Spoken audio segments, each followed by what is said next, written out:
أعوذ بالله من الشيطان الرجيم بسم الله الرحمن الرحيم عما يتساءلون عن النبأ العظيم الذي هم فيه مختلفون كلا سيعلمون ثم كلا سيعلمون ألم نجعل الأرض مهادا والجبال أوتادا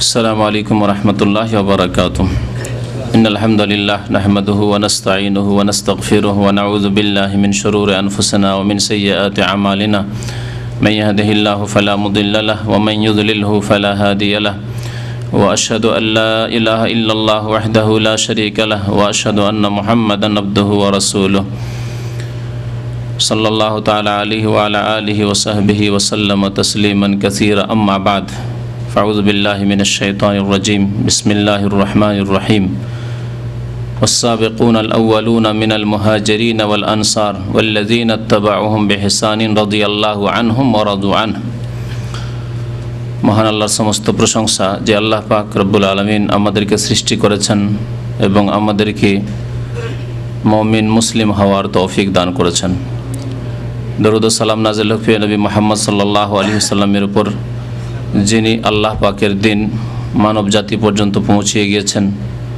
আল্লাহুম্মা সাল্লি আলাইহি আল্লাহুম্মা বারিক আলাইহি।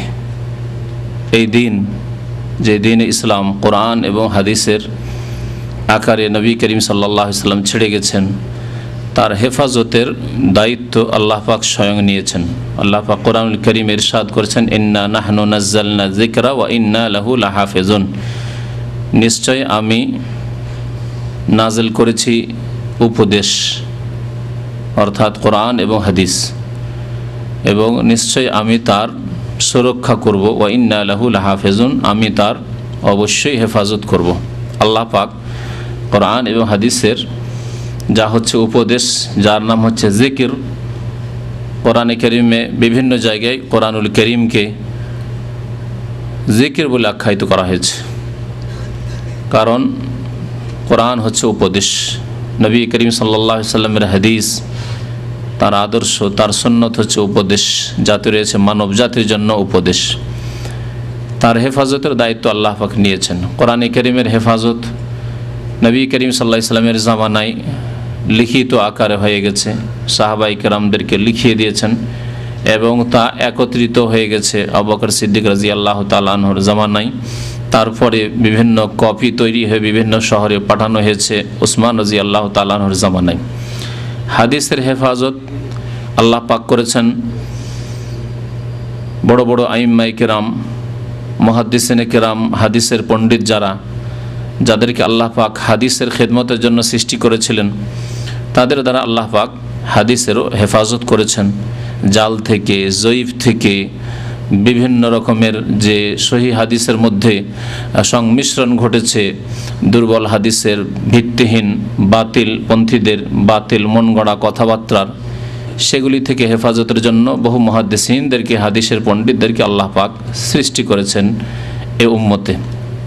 তাদের শিরোমণি হচ্ছেন আমিরুল মুমিনিন ইমাম বুখারী রহমতুল্লাহি আলাইহি, যাকে আল্লাহ সৃষ্টি করেছিলেন এই হাদিসের খেদমতের জন্য, যার সংকলিত হাদিসের কিতাব সহিহ আল বুখারী সবচাইতে সহিহ বিশুদ্ধ হাদিস, এবং এই উম্মতের সমস্ত আইম্মায়ে কেরাম, উলামায়ে কেরাম, ফুকাহায়ে কেরাম সবার ঐক্যমত রয়েছে।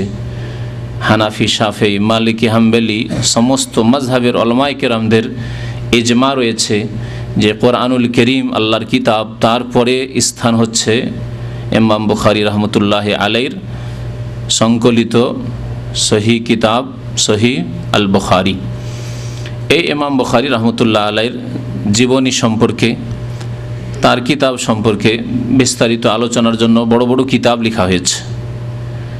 ইমাম হাফিজ বিন হাজার রহমতুল্লাহ আলাইহি একটি কিতাবই লিখেছেন ইমাম বুখারী রহমতুল্লাহ আলাইহির জীবনী সংক্ষেপে এবং তার সাথে তার কিতাবের পরিচিতি।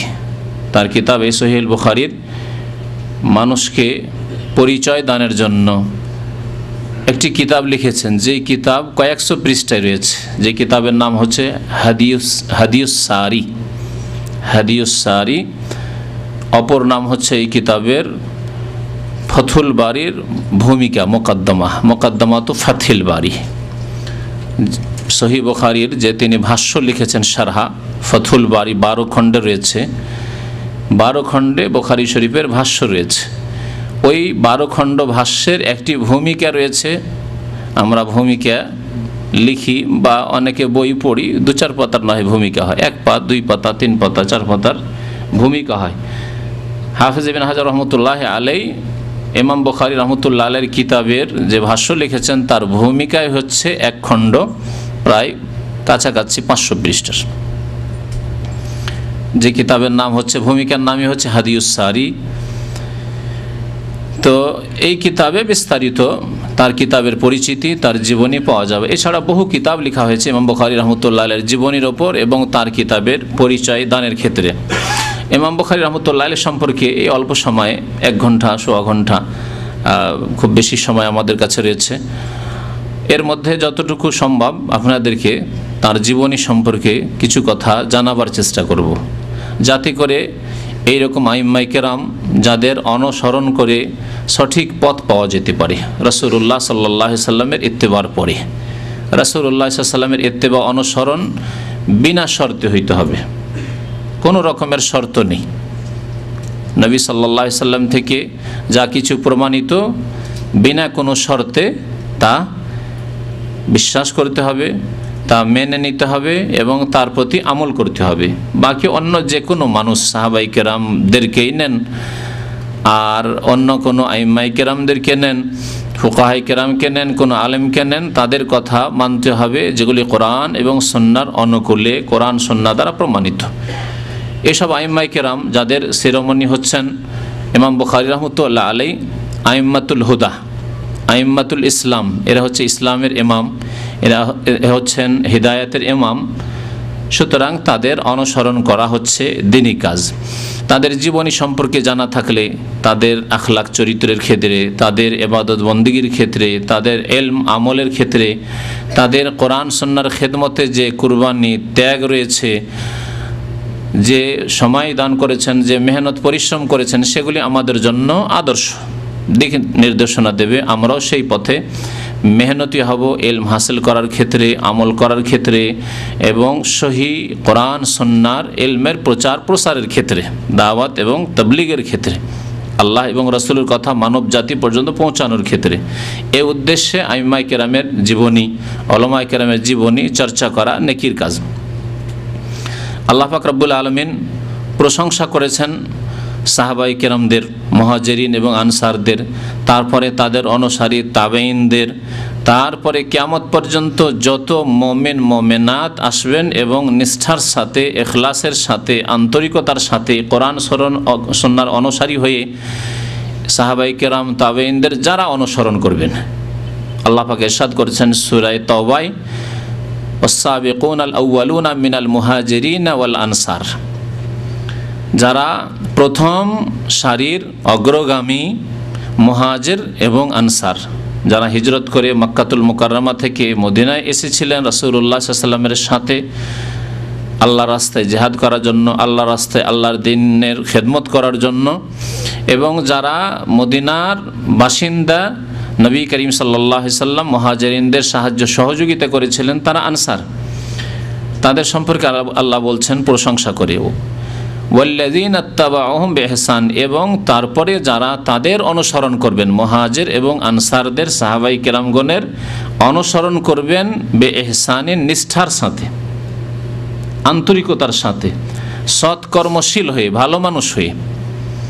কারণ এমনও কিছু লোক আছে সাহাবায়ে কেরামের জামানায় যারা এহসানের সাথে, নিষ্ঠার সাথে, আন্তরিকতার সাথে, সততার সাথে ভালো মানুষ হয়ে তাদের পরে আসেননি, বিদাতি হয়ে এসেছেন, খারেজি, রাফেজি, যদিও তাবাইনদের জামানার তারা, কিন্তু তারা যেহেতু বিভ্রান্তির শিকার হয়েছে, সুতরাং এই আয়াতের তারা অন্তর্ভুক্ত নয়।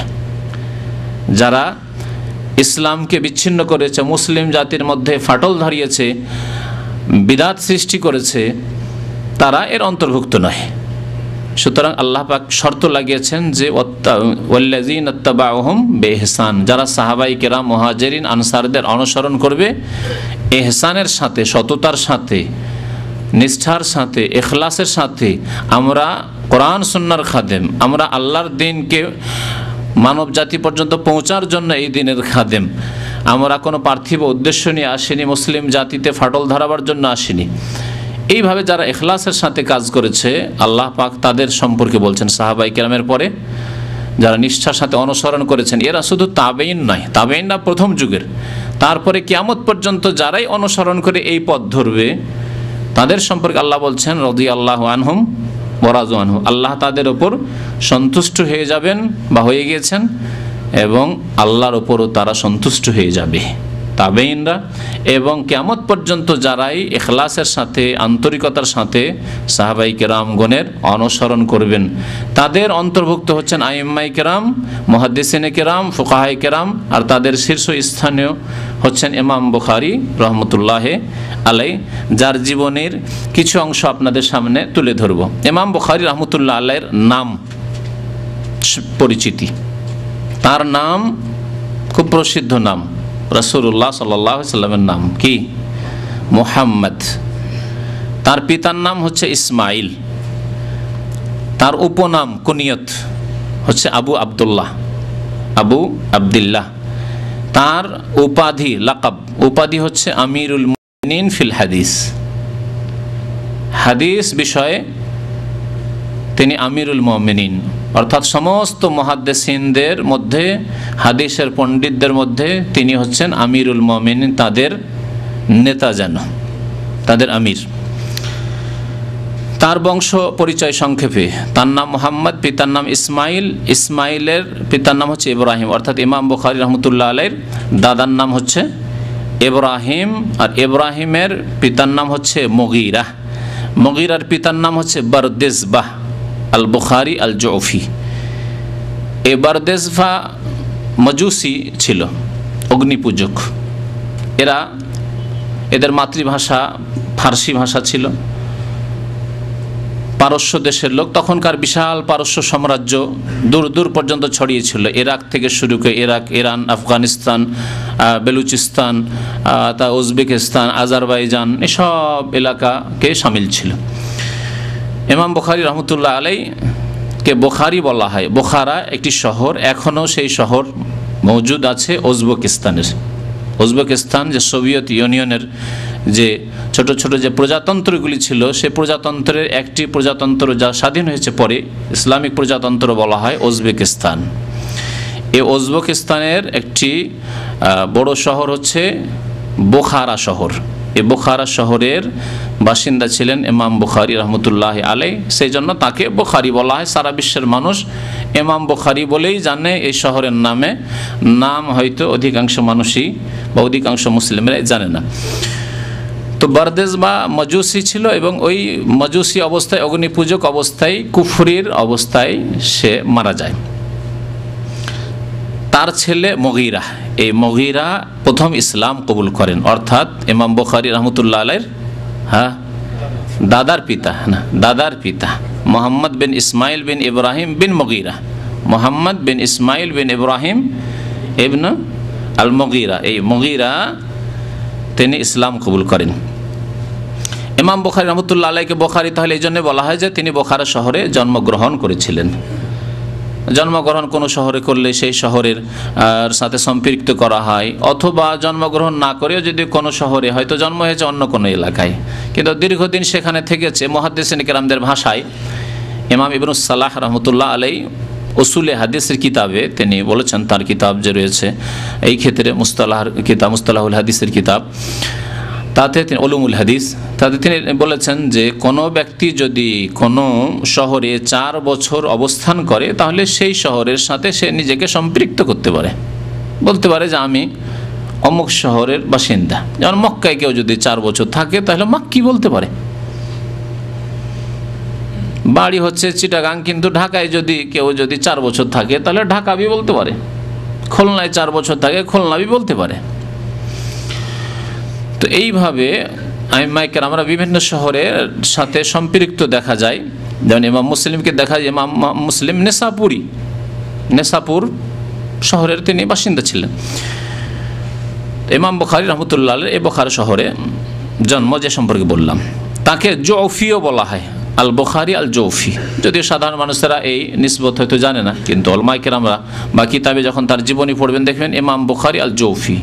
এই জন্য বলা হয় যে বারদেশবা তো পারস্য দেশের মজুসি অগ্নিপূজক ছিল, তারপরে তার ছেলে মুগীরা একজন ইমাম বা একজন আলেম, আল ইয়ামান তার নাম ছিল, আল ইয়ামান আল জৌফি, জৌফ বংশের আল ইয়ামান আল জৌফির হাতে হাত দিয়ে ইসলাম গ্রহণ করেন।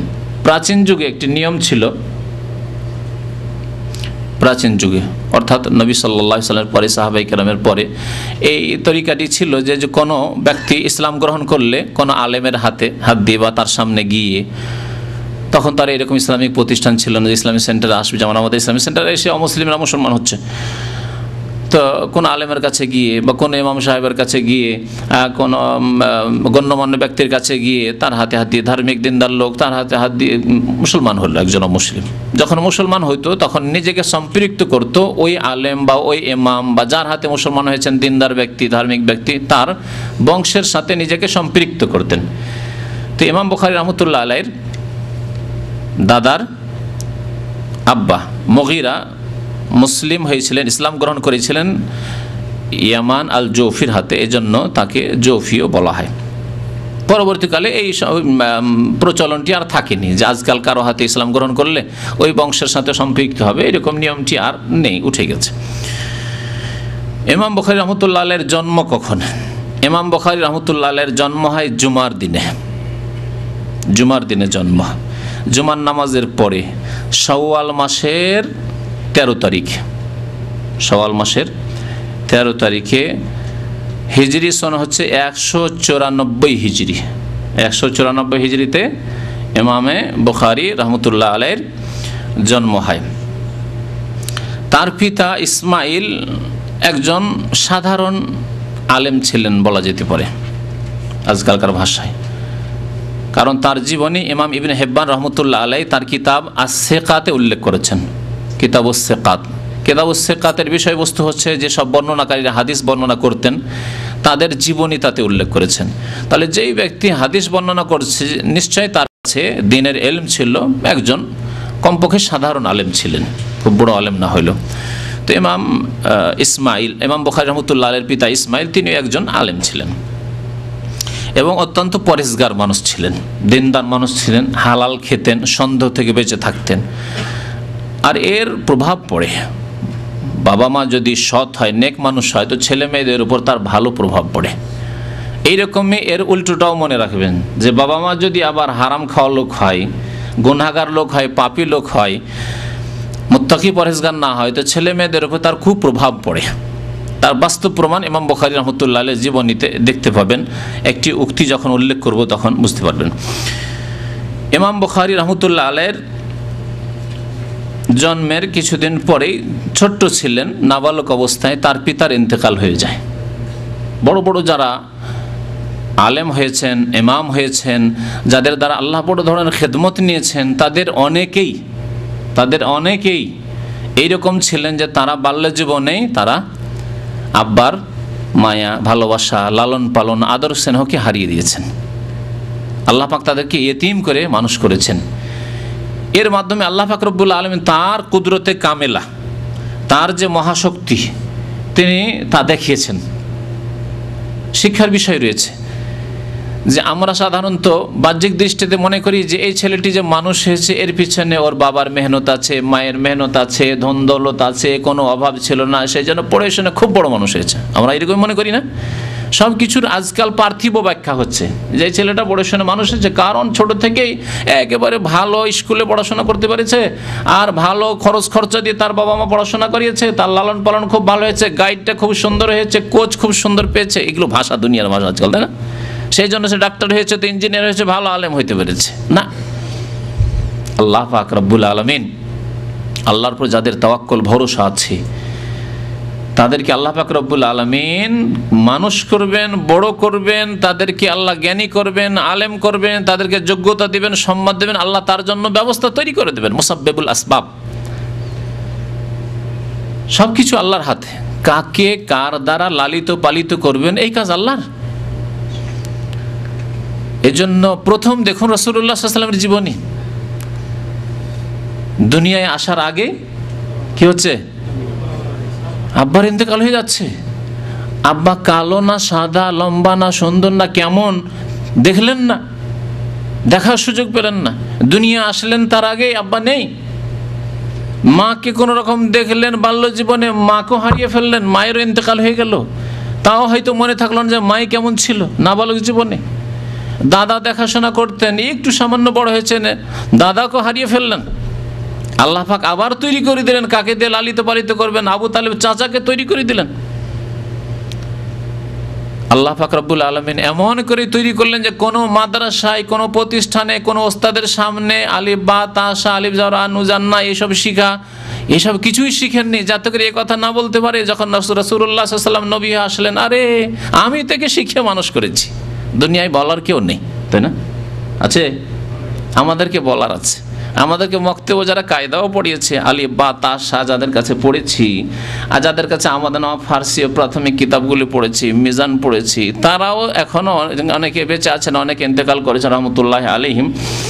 তো তাদের অবদানের কথা তারা উল্লেখ করতে পারেন যে যতই বড় হোক এদেরকে আমরা পড়ে মানুষ করেছি, এরা আমার ছাত্র, এদের কাছ থেকে, এরা আমাদের কাছ থেকে শিখেছে, বলার মতো অনেকে আছে না? কিন্তু রাসূলুল্লাহ সাল্লাল্লাহু আলাইহি ওয়াসাল্লামের উপর আল্লাহর ছাড়া আর কারো যেন এহসানের কথা না থাকে, আল্লাহ ছাড়া আর কারো অবদানের কথা কেউ বলতে না পারে যে আমার অবদানে তো মানুষ হয়েছে, এত বড় মানুষ হয়েছে। সেই জন্য আল্লাহ পাক রব্বুল আলামিন বাবা নেই, মা নেই, কোনো ওস্তাদ নেই, কোনো জায়গায় কিছু শিখে নেই, নিরক্ষর হয়ে আল্লাহ পাক এই বড় গুণ বলে কোরআনে কারিমে উল্লেখ করেছেন, আন-নবী আল উম্মি, নিরক্ষর, যার কাছে অক্ষরের কোনো জ্ঞান ছিল না, আলিফ বা তাসা শিখেননি, তাকে আল্লাহ পাক রব্বুল এত শ্রেষ্ঠ মানুষ, মহামানব তৈরি করলেন যে সারা বিশ্বের সবচাইতে বড় মুআল্লিম, বড় ওস্তাদ তিনি সাল্লাল্লাহু আলাইহি ওয়াসাল্লাম। তো ইমাম বুখারী রহমতুল্লাহ আলাইহি বাল্য জীবনে পিতাকে হারিয়ে ফেললেন, তার পিতার ইন্তেকাল হয়ে যায়। তার আম্মা বড়ই দিনদার, পরহেজগার, আল্লাহ ওয়ালি রমণী ছিলেন, লালন পালন করা শুরু করলেন। স্বামী থেকে যে সামান্য কিছু টাকা পয়সা পেয়েছিলেন, যা পেয়েছিলেন তা তার পড়াশোনাতে সমস্ত খরচ করে দিলেন। তারপরে একবার তার আম্মা হজের ইচ্ছা করলেন, হজে গেলেন। তার এক বড় ভাই ছিল, ইমাম বুখারী রহমতুল্লাহ আলাইহির বড় ভাই, তার নাম ছিল আহমদ। ইমাম বুখারীর নাম কি বললাম? মুহাম্মদ, আর তার বড় ভাইয়ের নাম ছিল আহমদ, সাবালক হয়েছিলেন তিনি তার আম্মাকে নিয়ে আর ইমাম বুখারী মুহাম্মদকে নিয়ে চললেন হজ। কোথা থেকে হজে বেরিয়েছেন চিন্তা করুন, কোথায় আজকের হজ আর কোথায় তখনকার হজ? হ্যাঁ, কোথা থেকে হজে বেরিয়েছেন? বোখারা থেকে, উজবেকিস্তান থেকে। উজবেকিস্তান, আজারবাইজান, আফগানিস্তান, ইরান এইসব করে ইরাক পার হয়ে, এইসব বিশাল মরুভূমি পার হয়ে, না রাস্তা না ঘাট, কিভাবে এসছেন চিন্তা করুন তো। এরোপ্লেন ছিল, পানি জাহাজে, ওটের পিঠে চেপে, ওটের পিঠে সফর। জি, হাজার হাজার মাইল সফর করে মক্কাতুল মুকাররমা পৌঁছলেন, মায়ের সাথে, বড় ভাইয়ের সাথে হজে পৌঁছলেন। মক্কা এসে যখন হজ শেষ হয়ে গেল, হজ করে তার আম্মা, তার বড় ভাই, তারা বলে দেশে যাই। তিনি বললেন যে আমি আর দেশে যাব না, এই মক্কাতে, মদিনায় থেকে আমি ইলম শিখব। থেকে গেলেন। বলছেন হাফিজ বিন হাজার রহমতুল্লাহ আলাইহি তার জীবনী সম্পর্কে, ফাআকামা বিমাক্কাতা মুজাওয়িরান লিতালাবিল ইলমি, মক্কায় তিনি অবস্থান করলেন ইলম তলব করার উদ্দেশ্যে, ইলম শিখব, এখানে দ্বীন শিখব।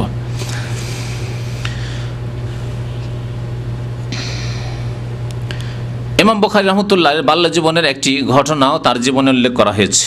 তারিখে বোখারা, বোখারা শহরের ইতিহাস নামক একটি কিতাব রয়েছে সেই কিতাবে, এবং ইমাম লালকাই রহমতুল্লাহ আলাই কিতাবুস সুন্নাহ তার একটি কিতাব রয়েছে আকিদার কিতাব, সেই কিতাবে উল্লেখ করেছেন এই ঘটনাটি যে ইমাম বুখারী রহমতুল্লাহ আলাই এর জন্ম যখন হয় তখন তো তার দৃষ্টিশক্তি ছিল, কিন্তু জাহাবাত আইনাহু ফি সিগারিহি, বাল্য জীবনে হঠাৎ করে তার দৃষ্টিশক্তি শেষ হয়ে যায়, অন্ধ হয়ে যান তিনি। ছোট নাবালক ছিল, হঠাৎ করে দুই চোখ অন্ধ হয়ে যায়। তারপরে মা খুব কান্নাকাটি করে আল্লাহর দরবারে যে আল্লাহ, আমার এই ছেলে এতিম ছেলে, বাবা নেই, আজ ছেলে অন্ধ হয়ে গেল, কে আর দেখাশোনা করবে? আল্লাহ তুমি তার দৃষ্টি ফিরিয়ে দাও। খুব দোয়া করেছেন আল্লাহ পাক রব্বুল আলামিনের কাছে। আল্লাহ যে মানুষের দোয়া শোনেন, এবং আল্লাহর কাছে দোয়া করতে গিয়ে কোনো কিছুকে অসম্ভব মনে করার কিছু নেই। ইন্নাল্লাহ আলা কুল্লি শাইইন কাদির, আল্লাহ পাক সব কিছুই করতে পারেন, সর্বশক্তিমান। আল্লাহ কি দিতে পারেন না এই কথা চিন্তা করেন, সব কিছুই আল্লাহ পাক রব্বুল আলামিন দিতে পারেন। দোয়া খুব করতেন, রাত্রে উঠে তাহাজ্জুদ পড়ে যেই সময়গুলিতে দোয়া হয় দোয়া করতেন। একদিন হঠাৎ করে রাত্রে তার মা ঘুমিয়ে আছেন আর দেখছেন স্বপ্নে ইব্রাহিম খলিলুল্লাহ আলাইহিস সালাতু সালামকে, বলছেন ফারাআত উম্মুল খলিল আলাইহিস সালাম ফিল মানাম, স্বপ্নে দেখছেন যে ইব্রাহিম আলাইহিস সালাতু সালাম হাজির হয়ে গেছেন সামনে। ফাকাল আল্লাহ, এসে বলছেন ইব্রাহিম খলিলুল্লাহ, আল্লাহর শ্রেষ্ঠ রাসূল, যত আম্বে এবং রসুল রয়েছেন তাদের মধ্যে শ্রেষ্ঠ রসুল মুহাম্মদুর রাসূলুল্লাহ সাল্লাল্লাহু আলাইহি ওয়াসাল্লাম, এবং তারপরেই তার সাথেই ইব্রাহিম খলিলুল্লাহ। জি, তো ইব্রাহিম আলাইহিস সালাতু সালামকে স্বপ্ন দেখছেন যে তিনি এসে বলছেন সেই মহিলাকে, অর্থাৎ ইমাম বুখারী রাহমাতুল্লাহ আলাইহির মা তাকে, ইয়া হাযিহি, হে মহিলা, কাদ রাদ্দাল্লাহু আলা ইবনাকি বাসারাহু বিকাসরাতি দুআইকি, আল্লাহ পাক তোমার ছেলের দৃষ্টিশক্তি ফিরিয়ে দিয়েছেন তোমার অধিক দুয়ার কারণে।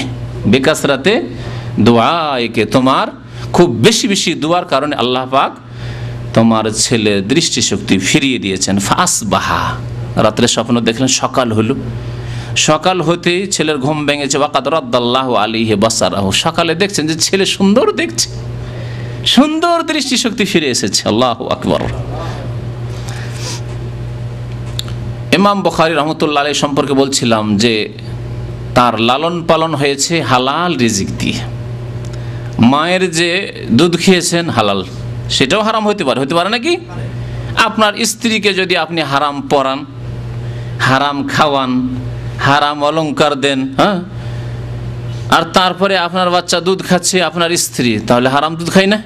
কারণ আপনার স্ত্রী হারাম পরে, হারাম খায়, হারাম ঘুমায়, হারাম বিল্ডিং, হারাম পয়সার বিল্ডিং, সুদের বিল্ডিং, ঘুষের বিল্ডিং, চুরি করা পয়সা, হারাম এখানে ফিল্ম টিলিম এই করে ওই স্ক্রাবের হালা, চুরি করা লোহা ইত্যাদি এসব ব্যবসা করে টাকা পয়সা পাঠিয়ে যদি ঘর বাড়ি তৈরি করেন, সেখানে ঘুমায় আরামে আপনার স্ত্রী, তাহলে আপনার ছেলে যে স্তন্য পান করছে আপনার স্ত্রীর, তো তা তো হারাম খাচ্ছে, হারাম দেওয়া হচ্ছে।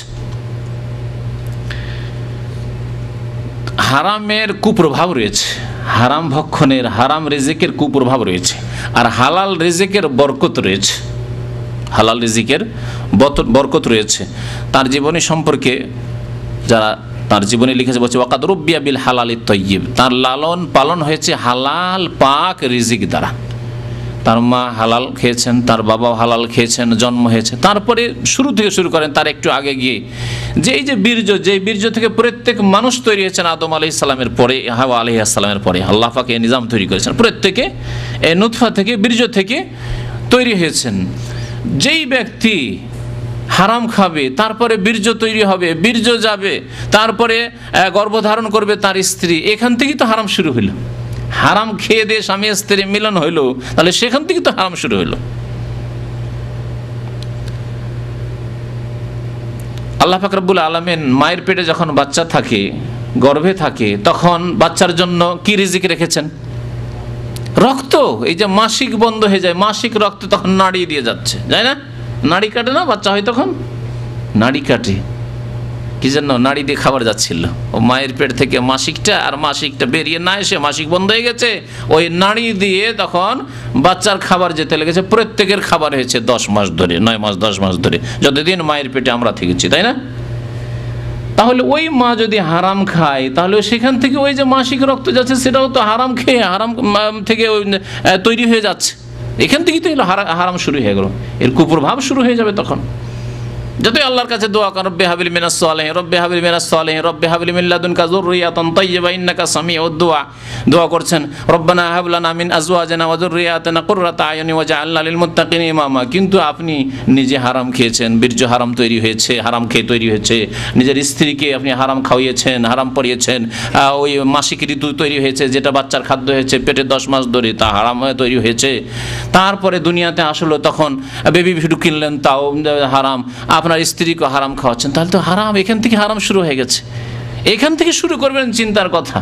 এমন না যে এখন তো আমার বিয়ে শাদী হয়নি, এখন তো আমার ছেলে মেয়ে হয়নি, আচ্ছা ছেলে মেয়ে হবে তখন সতর্ক সাবধান হয়ে যাব, তখন তওবা করে নেবো, আমার বাচ্চাকে হারাম খাওয়াবো না। না, তার আগে আপনার রক্ত মাংস তৈরি হয়েছে, তা থেকে তো বীর্য তৈরি হবে। বিয়ের আগে থেকে চিন্তা করেন যে আপনার যদি এগুলি হারাম থেকে তৈরি হয়ে থাকে, তো আপনার বাচ্চাটা কোথা থেকে জন্মাবে? হারাম থেকে জন্মাবে। চিন্তার বিষয় রয়েছে। আমাদেরকে শিকড় থেকে চিন্তা করতে হবে যে শুরু থেকে শেষ পর্যন্ত আমাদের রিজিকে, আমাদের ছেলে মেয়েদের রিজিকে আমাদের জানা মতে যাতে হারাম না থাকে, জানা মতে জেনে শুনে যাতে করে হারাম না থাকে। অজান্তে কেউ কিছু দিয়ে দিল, কেউ চুরি করা জিনিস হাদিয়ে দিয়ে দিল, কেউ দাওয়াত দিল, হারাম সুদের টাকা দিয়ে, ঘুষের টাকা দিয়ে, আমি জানি না কি খাওয়ালো, সেটা আলাদা কথা, আপনার জানা নেই। কিন্তু জেনে শুনে আপনার পেটে হারাম রিজিক যাবে, আপনার ছেলে মেয়েদের স্ত্রীর হারাম রিজিক যাবে, খবরদার এই যেন একজন মুসলিমের জীবনে না হয়, কারণ পরিণাম খারাপ, পরিণাম ভালো নয়। আর যদি হালাল রিজিক দিয়ে আপনার রক্ত মাংস তৈরি হয়, আপনার স্ত্রীর রক্ত মাংস তৈরি হয়, ছেলে মেয়ের রক্ত মাংস তৈরি হয়, তাহলে তার বরকত রয়েছে। সেই বরকত ইমাম বুখারী রাহমাতুল্লাহ আলাইহির জীবনে দেখা গেছে।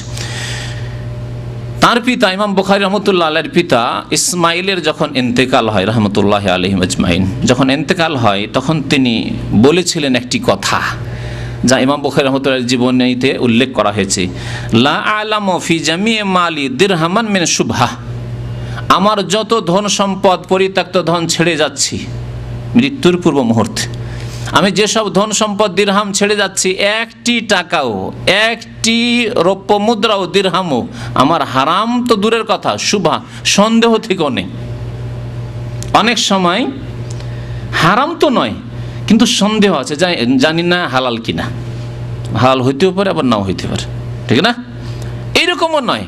কি বলছেন? লা আলাম, আমি জানি না, ফি জামিয়ে মালি, আমার যে ধন সম্পদ যা কিছু রয়েছে তাতে দিরহামান মিন শুভহা, একটি দিরহামও সন্দেহর নেই, সন্দেহ মুক্ত, হারাম মুক্ত, সন্দেহ মুক্ত, হালাল একবারে 100%, হালাল আর হালাল, হালাল ছাড়া কোনো হারাম 1 পয়সা আমি আমার স্ত্রী ছেলে মেয়েদের জন্য ছেড়ে যাই না। ইমাম বুখারী রাহমাতুল্লাহ আলাইহি দ্বীনের শিক্ষা, হাদিস মুখস্থ করা, মুহাদ্দিসিনদের কাছে গিয়ে হাদিস শোনা কখন শুরু করলেন? আমরা ছেলে মেয়েদেরকে বড় হয়ে যায় পড়াশোনা করাই না, বড় হয়ে যায় পড়াশোনা করেন। আর আজকাল পড়াশোনার যুগ হলো, পড়াশোনা কোথায় করায়? 3 বছর 4 বছর বয়সে কেজি স্কুলে ইংলিশ যাতে বলতে পারে, অনর্গল আমার ছেলে ইংলিশ বলতে পারে। আমার ছেলে 8 বছর বয়স হয়নি, 9 বছর বয়স হয়নি, থ্রোলি ইংলিশ বলে। এগুলি হচ্ছে আজকাল গৌরবের বিষয় এক শ্রেণীর মুসলিমদের। দিন সম্পর্কে 18 বছর, 20 বছর, 25 বছর বয়স হয়ে গেছে, নামাজ পড়ার শুরু থেকে শেষ পর্যন্ত সুন্নতি তরিকাই জানে না, দোয়া সূরায় মুখস্থ নেই।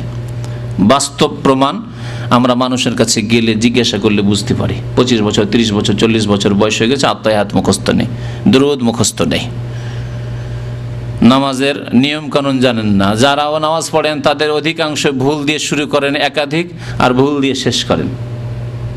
যারা নিজের নামাজটাই ঠিক করতে পারলো না, তারা বাকি জীবন কি ঠিক করবে? ইমাম বুখারী রাহমাতুল্লাহ আলাইহি ইলম হাসিল করা কখন শুরু করছেন? ইলম শেখার একটা সময় আছে, আমল করার সময় একবারে শেষ মুহূর্ত পর্যন্ত আছে, কিন্তু ইলম শেখা সবসময় হয় না। দেখেন আজকাল যে ভাইরা এখানে আছেন, 25 বছর, 30 বছর, 40 বছর বয়স হয়ে গেছে, অনেকে অত্যন্ত আগ্রহী, বারবার মুখস্থ করেছেন, ভুলে যাচ্ছেন, ঠিক না?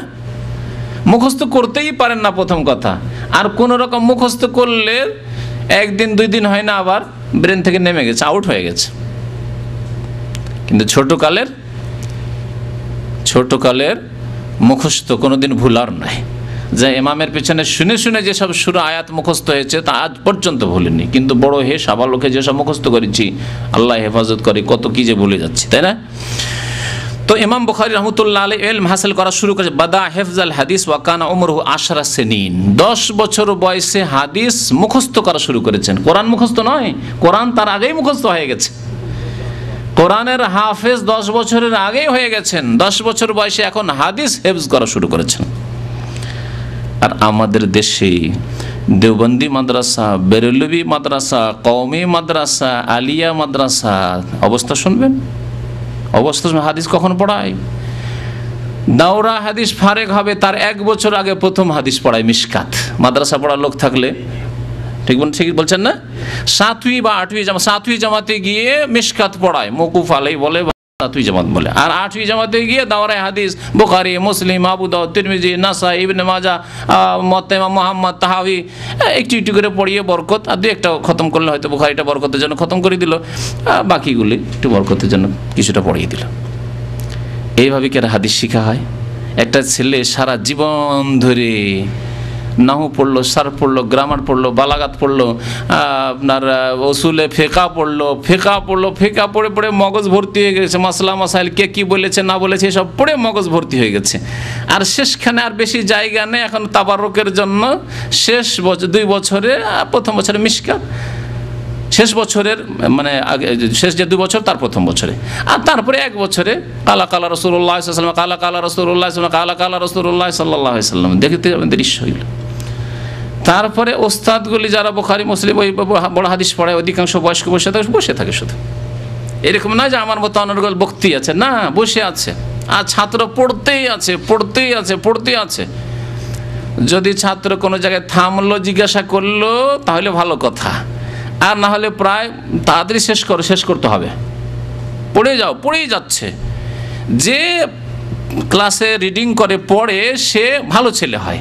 সে যদি থামলো, মানে সে যদি বুঝতে না পারে বা ইচ্ছা করে একটু বুঝতে অনেক সময় পারেও না, তারপরেও জিজ্ঞাসা করে না। যদি জিজ্ঞাসা করে তাহলে একটু থামলো, কিছু বললো, আর না হলে বাকিগুলোতে কিছুই বুঝে না, শুধু বসে থাকে, তাবারুক হাসিল করতে থাকে। এইভাবে হাদিস পড়ে কি আর রাসূলুল্লাহ সাল্লাল্লাহু আলাইহি ওয়াসাল্লামের হাদিস সম্পর্কে জ্ঞান হাসিল হবে সহিহ জয়ীফ, না তার মতনের অর্থ সম্পর্কে জ্ঞান হাসিল হবে, আর না আমলই হবে। সেজন্য আমল হয় কিসের ওপর? অমুক ইমাম সাহেব এই বলেছেন, অমুক এই বলেছেন, অমুক মাসলা এই রয়েছে, বাকি হাদিসে কি রয়েছে সব বরকতের জন্য পড়া হয়েছে, আমলের জন্য নয়। ইমাম বুখারী রাহমাতুল্লাহ 10 বছর বয়সে হাদিস শুরু করেছেন মুখস্থ করা, যাতে হাদিস দিয়ে মগজ ভর্তি হয়। তাই আল্লাহ পাক তাদের মগজকে হাদিস দিয়ে ভর্তি করেছেন। আর যারা অন্য কিছুর পিছনে ছুটেছে, হাদিসের পিছনে ছুটেনি, তাদেরকে হাদিসের আল্লাহ ইয়াতিম করে দিয়েছেন। হাদিসের সহিহ জয়ীফ জাল তো বুঝেই না। আর হাদিসের মতন কিছু বুঝলো, যদি তাদের ভালো হলো তো কিছু বুঝলো, তারপরে হাদিসের আমল করা নেই। হাদিসকে কেমন করে তাউইল করে, তার অর্থ বাঁকা করে নিজের মযহাবের দিকে নিয়ে যেতে হবে। না, বুখারীতে থাকলে কি হবে, আমাদের দলিল অমুক কিতাবে আছে, এটি হচ্ছে তাদের তরিকা। বুখারী মুসলিমে আছে, কিন্তু ওটা আমাদের মযহাবে না। আমাদের মযহাবের দলিল আছে ওই তাহাবিতে আছে, ও মুওয়াত্তা মুহাম্মাদে আছে, ওই ইবনে মাজাহতে আছে, না হয় দারাকুতনিতে আছে, না হয় বাইহাকিতে আছে। এইরকম ভাবে হাদিস পড়ানো হয়, আর সহিহ হাদিস থেকে দূরে সরিয়ে দেওয়া হয়। কারণ হাদিসের শিক্ষা যেমন ভাবে দিতে হবে, সালাফে সালেহিন মুহাদ্দিসিনে কেরাম যেভাবে শিখেছেন সেইভাবে শেখানো হয় না। প্রথম থেকে যদি হাদিস শেখানো হতো তাহলে তার চিত্রই অন্যরকম হইতো। হাদিসের উপর আমল, আল্লাহর কথার উপর আমল, আর রাসূলুল্লাহ সাল্লাল্লাহু আলাইহি ওয়াসাল্লামের বাণী এবং কর্মের উপর আমলের উপর আমল হইতো। কিছু ভাইরা রয়েছেন যারা শুরু থেকে হাদিস পড়ান, 7-8 বছর ধরে তারা হাদিস পড়ান। আজকাল নতুন সিলেবাসে প্রথম 40 হাদিস পড়ান, তারপরে বুলুগুল মারাম পড়ান বা উমদাতুল আহকাম পড়ান, তারপরে মিশকাত পড়ান, তারপরে 1 বছরে তিরমিজি পড়েন, আরেক বছরে আবু দাউদ নাসাই পড়েন, তারপরে গিয়ে বুখারী মুসলিম পড়েন। এইভাবে যারা পড়ান 5 বছর 7 বছরে হাদিস পড়লে মোটামুটি একটা অবস্থায় পৌঁছা যেতে পারে। যদিও এতে হাদিসের পণ্ডিত হওয়া যায় না, কারণ ভারত, বাংলাদেশ, পাকিস্তান এইসব দেশেরই আমরা মানুষ। এইসব দেশে হাদিসের সনদ পড়ানো হয় না, মানে সহিহ জয়ীফ কেমন করে হয় এই সাবজেক্টটা পড়ানো হয় না। তারপরে অর্থ, মতন, তার সারহা, ব্যাখ্যা, মোটামুটি কিছু দূর এগিয়ে যাওয়া যেতে পারে যদি ভালো মেধা শক্তিওয়ালা ছেলে হয়। তো ইমাম বুখারী রাহমাতুল্লাহ আলাইহি 10 বছর বা আকাল বা 10 বছরের কম বয়স তখনই হাদিস মুখস্থ করা শুরু করেছিলেন। প্রথম সফর নিজের এলাকায় যেসব হাদিসের পণ্ডিতরা ছিলেন বোখারার আশেপাশে, ওখান থেকে শেখা হয়ে গেছে, এখন দূরে যেতে হবে। আমরা যখন মাদ্রাসায় পড়াশোনা করেছি ওই রকম করেছি। আমার মনে পড়ছে 1974-75 কথা, 71-এর পরে 1974-75 মামার বাড়ি পড়াশোনা করতাম থেকে মাদ্রাসায়, ওই 2-3 পর্যন্ত ছোট মাদ্রাসা, ওখানে মামার বাড়ি থাকি, খেলাধুলা করি আর পড়ি। ওখানে তো আর কেউ কিছু বলার নেই, আব্বারও খোঁজ খবর নেই। তারপরে আব্বা জানবি কি করে, মামারা তো আর বলবে না, কারণ জানে যে বললে তো অসুবিধা। তো ওখানে থেকে কোনো রকম খেলাধুলা করে পড়লাম। তারপরে যেতে হবে, বয়স তখন 12 বছর 13 বছর, সাহস হয় না বিদেশে যাওয়ার। এখন লজিং খেতে হবে আর অপরের বাড়ি মাদ্রাসার বোর্ডিংয়ে থাকতে হবে, ওখানে কেউ চেনার পরিচয় নেই। 12-13 বছর বয়সে বড়ই চিন্তার বিষয়, কেমন করে যাব। কিন্তু যেতে বাধ্য হইলাম, এখন এখানকার পড়া শেষ, যেতে হবে। গিয়ে রাত্রে উঠে কান্না করতাম, রাত্রি 11টা 12টা 1টায় সবাই ছাত্ররা শুয়ে আছে, আর ঘুম ভেঙে যেত, কান্না করতাম। মায়ের কথা মনে পড়তো, বাবার কথা মনে পড়তো, বাড়ির কথা মনে পড়তো, কোথায় শুয়ে আছি, কান্না করতাম। মনে আছে ওই জীবন, 75-76-এর ঘটনা। তো বিদেশে না গেলে কোরআন এবং হাদিসের শিক্ষা হয় না, বাড়িতে থেকে শিক্ষা হবে না। আপনার এমন গ্রামে বাড়ি, সেখানে হয়তো বড় মাদ্রাসা ইসলামিক প্রতিষ্ঠান নেই, সহি শিক্ষা নেই, ভেজালা শিক্ষা রয়েছে। তাহলে সহি শিক্ষার জন্য দূরে সফর করতে হবে। ইমাম বুখারী রহমতুল্লাহ আলাইহি 210 হিজরিতে প্রথম সফর শুরু করলেন দূর দূরান্তের হাদিস তলব করার জন্য, হাদিস শিখার জন্য। তখনকার যুগে মাদ্রাসায় বসে হাদিস শিখা হতো না, আজকালকার জামানার মতো না যে একটা মাদ্রাসায় চলে গেছি, ক্লাস হচ্ছে, 6টা 7টা 8টা সাবজেক্ট আছে, বিভিন্ন ওস্তাদ আছে পড়াচ্ছেন, একই জায়গায় বসে আরামে খাচ্ছি, জাগিরে খাচ্ছি, লজিংয়ে অথবা বোর্ডিংয়ে খাচ্ছি। না, এরকম ছিল না। কীরকম নিয়ম ছিল তাহলে? শুনতে পেলেন যে বাগদাদে বা বাসরাতে বা কুফাতে, শামে, দামেস্কে, এইরকম বিভিন্ন শহরে, সানআতে, ইয়ামানে, অমুক শহরে একজন মুহাদ্দিস আছেন যারা হাদিস বর্ণনা করেন। আর তাদের বাড়িতে গিয়ে বা মসজিদে গিয়ে উঠতে হবে, তাদের সাথে সাক্ষাৎ করতে হবে, কলম নিয়ে আর কালির দত নিয়ে। আজকালকার জামানার কলম না, কালির দতওয়ালা কলম দেখেছেন না, ডুবিয়ে লেখা। হ্যাঁ, লিখেছি, আমরাও লিখি ছোটকালে। কালির দতে ডুবাবেন আর লিখবেন, কঞ্চির কলম, এইসব নিয়ে প্রস্তুত। আর কাগজ নিয়ে, যদি কাগজের যুগ থাকে তাহলে, কাগজের যুগ না হলে হারুন রশিদ রহমতুল্লাহ আলাইহি বাদশার জামানায় মনে হয় প্রথম কাগজ হয়েছে, তার আগে কাগজ ছিল না। হ্যাঁ, পাতায়, পাথরে, হ্যাঁ, এইভাবে বিভিন্ন কিছুতে, গাছের ছালে, বাকলে, এসব লেখা হইতো। চামড়ায় লেখা হইতো। নবী করিম সাল্লাল্লাহু আলাইহি ওয়াসাল্লামের অনেক চিঠি, পাণ্ডুলিপি চামড়ায় রয়েছে, চামড়াকে শোধন করে পাক করে তাতে শুকিয়ে তাতে লেখা হইতো। তো এইভাবে কত কষ্ট করে তারা হাদিস লিখেছেন। এবং মাদ্রাসায় নেই, মসজিদে গিয়েছেন, যে অমুক মসজিদে নামাজ পড়েন একজন মুহাদ্দিস বা হাদিসের বর্ণনাকারী, ওখানে গিয়েছেন, তার কাছ থেকে হাদিস লিখেছেন। এইভাবে তিনি সফর শুরু করেছেন 210 হিজরিতে, দূর দূরান্তের সফর শুরু করেছেন। জন্ম কত সালে বললাম? 194, 210-এ, তাহলে 16 বছর বয়সে দূর দূরান্তের সফর। কোথায়? উজবেকিস্তানে বাড়ি, সফর করে চলে এসেছেন বাগদাদ। হ্যাঁ, 2000, 3000, 4000 কিলোমিটার দূরে শাম দেশে চলে এসেছেন মক্কা মদিনা সফর করে।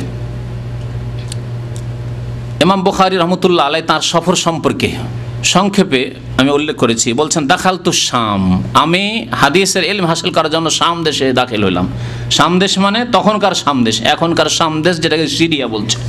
তখনকার শাম দেশ শুধু সিরিয়া নয়, তখনকার শাম দেশ বৃহৎ শাম দেশ। যেমন আপনার পারস্য সাম্রাজ্য খুব বড় বিশাল ছিল, ওই রকমই শাম দেশ মানে তখনকার যুগে জর্ডন, আজকালকার ফিলিস্তিন, শাম, মানে সিরিয়া, লেবানন, সবগুলি দেশ তাতে সামিল। শাম দেশে দাখিল হইলাম মানে শাম দেশের মধ্যে দামেস্কেও হইতে পারে, ফিলিস্তিনে বাইতুল মুকাদ্দাসও হইতে পারে, উর্দুনের যে আম্মান রয়েছে সেখানেও হইতে পারে, বিভিন্ন এলাকায় যেখানে যেখানে শুনেছেন যে ওখানে হাদিসের বর্ণনাকারীরা আছেন, তাদের কাছ থেকে হাদিস পাওয়া যেতে পারে। সফর করেছেন শাম দেশের। বলছেন, আমি সফর করলাম শাম দেশ, মিশর চলে গেলেন। ওয়াল জাজিরা অর্থাৎ মক্কা মদিনার এলাকা, জাজিরা আরব সফর করেছেন। মাররাতাইন, দুইবার করে আমি ইলম হাসিল করার জন্য সফর করেছি, একবার নয়। কোথায়? বুখারা থেকে বেরিয়ে একবার সফর করেছেন, হাদিস তলব করেছেন, আবার ফিরে গেছেন, আবার আম্মার সাথে দেখা করেছেন, আবার ফিরে এসেছেন দ্বিতীয়বার। এইভাবে ওয়াইল আল বাসরা 4 মাররাত, বাসরা পর্যন্ত চারবার করে আমি সফর করেছি। বাসরা কোথায়? ইরাকে। 4বার করে সফর করে এসেছেন। সুদূর উজবেকিস্তান থেকে। ওয়া আকামতু বিল হেজাজ সিত্তা সানাওয়াত, আর হেজাজ মক্কা মদিনার এলাকায় আমি 6 বছর দীর্ঘ সময় ধরে ইলম হাসিল করেছি। আমরা 4 বছর মদিনা পড়াশোনা করে মনে করি যে কত পড়াশোনা করেছি। হ্যাঁ, অনেকে সারা জীবনে টোটাল পড়াশোনা কওমি মাদ্রাসায় 8 বছর করেছেন, তারপর আর ইলম শিখতেই চান না, আর কিছু শিখার প্রয়োজনই মনে করেন না। অথচ তাওহীদ কি কত প্রকার হয়তো জানেন, কেন আল্লাহ জানে, কারণ এই শিক্ষা মাদ্রাসা হয় না। আমি তো সেই মাদ্রাসায় 2 বার করে ফারিগ হয়ে এসেছি। তাওহীদ কত প্রকার তা ওখানে শিখিনি, এখানে শিখা হয়েছে। শিরক কত প্রকার, কুফরি কত প্রকার, নেফাক মুনাফিকি কত প্রকার, এগুলো হচ্ছে আকীদার বিষয়। ঈমানের স্তম্ভগুলির ব্যাখ্যা, ইসলামের স্তম্ভের ব্যাখ্যা ওইভাবে পড়ানো হয় না যেইভাবে পড়লে আকীদা মজবুত হবে, ঈমান মজবুত হবে, যেইভাবে পড়াশোনা করলে আপনার ইসলামের ভিত মজবুত হবে। কেউ আপনাকে শিরক বিদাতে নিয়ে যেতে পারবে না। শিরক বিদাত কেন করছে? মাদ্রাসায় পড়াশোনা করার পরে শিরক বিদাত করছে, কারণ ভিত মজবুত নয়। পড়াশোনা হয়েছে কিন্তু ভিত মজবুত নয়, তখন গাছ দুর্বল, একটু ঝড় বাতাসে এদিক সেদিক হয়ে যাচ্ছে। 6 বছর ধরে হিজাজ মক্কা মদিনায় ইলম হাসিল করার জন্য তিনি অবস্থান করেন। ওয়ালা ওহসি কাম দাখালতু ইলাল কুফা ওয়াল বাগদাদ মাল মুহাদ্দিসিন, আর আমি গনে রাখতে পারিনি যে কতবার বাগদাদ আর কুফায় গিয়েছি। অসংখ্যবার বাগদাদ কুফা গিয়েছি মুহাদ্দিসিনদের সাথে, কারণ সেই যুগে বাগদাদ ছিল ইলমের রাজধানী, বিদ্যার রাজধানী। আব্বাসী খেলাফতের জামানা ছিল, আর সেই সময় বিশাল যে মুসলিম খেলাফত, আব্বাসী খেলাফত, এই বিশাল খেলাফতের রাজধানী ছিল বাগদাদ। এই বাগদাদে বড় বড় মুহাদ্দিসিনরা থাকতেন, সেখানে মুহাদ্দিসিনদের সাথে বা মুহাদ্দিসিনরা সেখানে যেতেন, তখন তাদের সাথ ধরে নিতাম ইলম হাসিল করার জন্য। বাল্যজীবন থেকে তিনি হাদিস মুখস্থ করতেন, আর মুহাদ্দিসিনদের সাথে ঘোরাফেরা করতেন, মুহাদ্দিসিনদের পেছনে পেছনে থাকতেন ইলম হাসিল করার জন্য। একবারের ঘটনা, তার সাথী সঙ্গীদের সাথে, এমনিতে অভাবী ছেলে, গরিবের ছেলে ছিলেন, এতিম ছেলে, তো তিনি হাদিস শোনার জন্য ওস্তাদের কাছে, মুহাদ্দিসের কাছে হাজির হইতেন খালি হাতে। কলম নেই, খাতা নেই, লেখার কোনো ব্যবস্থা নেই, আর অন্য অন্যরা হাদিস শুনছে, লিখছে। তাহলে সাথী সঙ্গীরা কি করতে পারে চিন্তা করুন দেখি, ঠাট্টা মজাক করবে না? সাথী সঙ্গী সবাই লিখছে, কলম আছে, খাতা আছে, সবাই নোট করছে যে আমরা শুনছি আর নোট করছি, কারণ ভুলে যেতে পারি, এদিক সেদিক হতে পারে, নোট করছি আমরা। আর তুমি কি কাজে আসছো? খাতা নেই, কলম নেই, কিছু নেই, বসে থাকো। তুমি কি করবে? তুমি যাবে এখান থেকে, আবার ভুলে যাবে, শোনা না শোনা সমান হয়ে যাবে তোমার। তো সাথী সঙ্গীরা ঠাট্টা মজাক করতো সবাই তাকে নিয়ে। কাজ আছে, খামাখাতে এসে বসে থাকো, আবার চলে যাও, কিছু লিখো না, কিছুই করো না, ঠাট্টা মজাক করে। একদিন তিনি বললেন যে তোমরা খুব আমাকে ঠাট্টা মজাক করে বিরক্ত করলে, নিয়ে আসো তোমাদের খাতা, কি কি লিখেছো তোমরা। সাথীদেরকে বলছেন, সব সাথী, বড় বড় সাথী সব, তিনি সবচাইতে বয়সে ছোট, যে নিয়ে আসো তোমরা খাতাতে কত কি লিখেছো। ওস্তাদের কাছে যা লেখা হয়েছে, শত শত হাদিস লেখা হয়েছে, যে খাতা ধরো আর আমি পড়ছি। এই যতদিন তোমরা আমার সাথে শিখলে, যতগুলি হাদিস তোমরা মুখস্থ, কিছু মুখস্থ করেছো, কিছু লিখে রেখেছো, তোমরা খাতা ধরো, তোমাদের মুখস্থ থেকে নয়, খাতা ধরো কি কি লিখে রেখেছো, আর আমি পড়ে শোনাচ্ছি। আর শুধু হাদিসের মতন নয়, আজকালকার যুগের হাদিস মুখস্থ আমাদের মানে কি, যাদেরই মুখস্থ আছে অধিকাংশ তো মুখস্থই নেই। হাদিসে শুধু বাংলা তর্জমা করেন আর উর্দু তর্জমা করেন, বক্তারা করেন না। আরবি হাদিস পড়ার মতো ক্ষমতা আজকাল আলেম বক্তা খুব পাওয়াই মুশকিল। তারপরে যারাও পড়েন তারা সনদ মুখস্থ নেই। কি মুখস্থ আছে? কালা রাসূলুল্লাহ সাল্লাল্লাহু আলাইহি ওয়াসাল্লাম বুনিয়াল ইসলামু আলা খামসিন, শাহাদাতি আল্লা ইলাহা ইল্লাল্লাহ, হ্যাঁ, কালা রাসূলুল্লাহ সাল্লাল্লাহু আলাইহি ওয়াসাল্লাম ইন্নামাল আমালু বিন্নিয়াত, তাই না? কালা রাসূলুল্লাহ সাল্লাল্লাহু আলাইহি ওয়াসাল্লাম আল মুসলিমু মান সালামা আল মুসলিমুনা মিন লিসানিহি ওয়া ইয়াদিহি, কালা রাসূলুল্লাহ সাল্লাল্লাহু আলাইহি ওয়াসাল্লাম থেকে শুরু করলাম মতন, মানে হাদিসের যেটি বিষয়বস্তু। আর হাদিসের সিলসিলা সনদ, প্রথম কথা এর বর্ণনাকারী কে, যে হাদিস 3টি হাদিস বললাম, বর্ণনাকারী কে যদি জিজ্ঞাসা করা হয় মহা মুশকিল। সাহাবী বর্ণনাকারী, তারপর এর নামই শুধু সনদ না, সাহাবী থেকে শুনলেন কোন তাবেঈ, কয়জন তাবেঈ, আবার তাবেঈ থেকে কে বর্ণনা করেছেন, অন্য ছোট তাবেঈ না তাবা তাবেঈ, তাবা তাবেঈ থেকে কে বর্ণনা করেছেন, তারপর ইমাম বুখারী পর্যন্ত এই হাদিস কি করে পৌঁছিল, বা ইমাম মুসলিম পর্যন্ত কি করে পৌঁছিল, সিলসিলা সনদ, সূত্র পরস্পর। ইমাম বুখারী তো সরাসরি আল্লাহ নবীর কাছেও শোনেনি আর সাহাবীর কাছেও শোনেনি, সেই জামানা পাননি, 194 পরে জন্ম, হিজরতের 194 বছর পরে, তার মানে রাসূলুল্লাহ সাল্লাল্লাহু আলাইহি ওয়াসাল্লামের ইন্তেকালের 184 বছরে, 184 আল্লাহ নবী সাল্লাল্লাহু আলাইহি ওয়াসাল্লামের ইন্তেকালের 184 বছর পরে তার জন্মই হচ্ছে। তাহলে এই যে 184 বছর ধরে হাদিসটা কার মুখ থেকে এইভাবে ইমাম বুখারী পর্যন্ত পৌঁছলো, এর নাম হচ্ছে সনদ।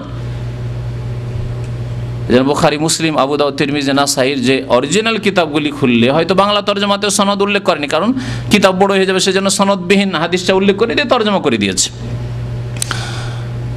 কালা হাদ্দাসানা ফুলানুন, ইমাম বুখারী বলছেন আমাকে হাদিস শুনিয়েছেন আমার ওস্তাদ অমুক, আমার ওস্তাদকে শুনিয়েছেন তার ওস্তাদ অমুক, তার ওস্তাদকে তার শুনিয়েছেন তার ওস্তাদ অমুক, এই করে তাবেই শুনেছেন, তাবেই শুনেছেন সাহাবী থেকে, সাহাবী অমুক সাহাবী শুনেছেন রাসূলুল্লাহ সাল্লাল্লাহু আলাইহি ওয়াসাল্লাম থেকে। এর নাম হচ্ছে সনদ। সনদ সহ তারা মুখস্থ করতেন, সনদ সহ মুখস্থ। সনদের নাম মুখস্থ করা অত সহজ?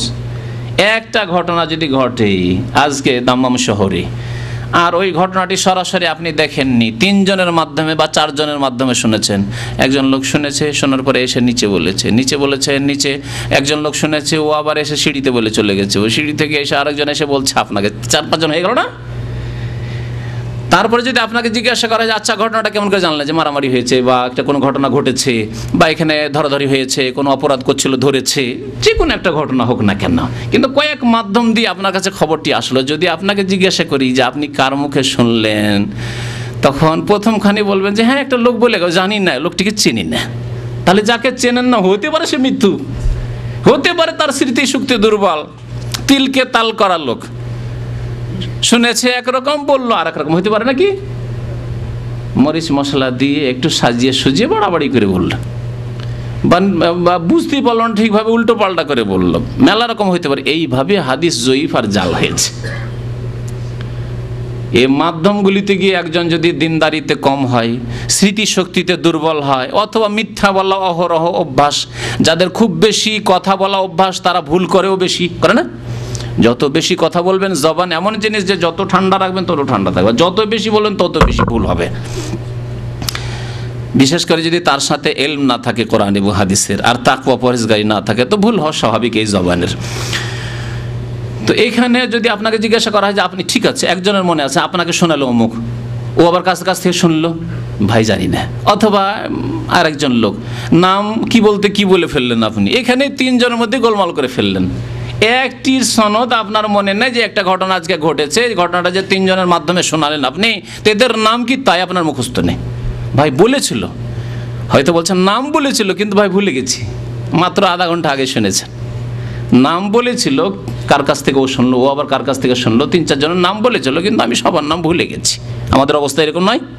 আমাদের স্মৃতিশক্তি এত দুর্বল হয়ে গেছে আমাদের পাপের কারণে, গুনহার কারণে, আর দুনিয়ায় আমরা ডুবে গেছি, দুনিয়া দুনিয়া দুনিয়া, এই জন্য ইলম আমরা ভুলে গেছি, মনে থাকে না আমাদের।